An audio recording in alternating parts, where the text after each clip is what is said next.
Sudbury RNIP program has been reopened. So there are two major streams under this program. First one is the conventional stream, and the NOCs which are eligible under the conventional stream are flashing on the screen right now. There might be few other eligible NOCs under this stream, but for those NOCs, the hourly wage has to be $20 per hour or more. The second stream is the limited stream.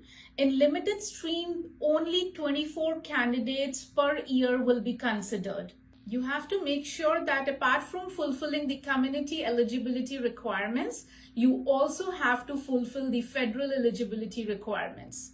If you have any questions related to your RNIP process, or you are planning to apply for any other PR pathway, you can book your appointment with us and we can help you in getting the process started. Thank you.